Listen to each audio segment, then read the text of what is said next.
મિત્રો નમસ્કાર। આજે મેં બોરોસિલનું એક મારા માટે લંચ બોક્સ મંગાવ્યું છે, એ તમે જોઈ શકો છો। આજે હોટ એન્ડ ફ્રેશ રહે છે એ લંચ। મિત્રો નમસ્કાર। આજે મેં બોરોસિલનું એક હોટ એન્ડ ફ્રેશ રહે છે એ લંચ બોક્સ મેં મંગાવ્યું છે। તો આજે જ હું મારી ઓફિસ પર એને લઈને જાઉં છું। તો હું આજે જે વિડીયો દ્વારા તમને બતાવવા માગું છું કે એમાં ખરેખર કેટલું હોટ રહે છે।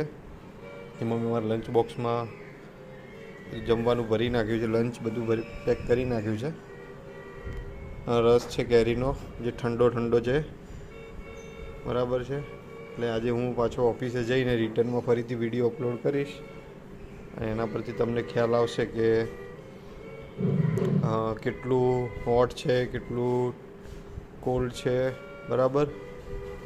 તો બીજા વિડીયો માટે તૈયાર રહેજો મિત્રો। Bye bye.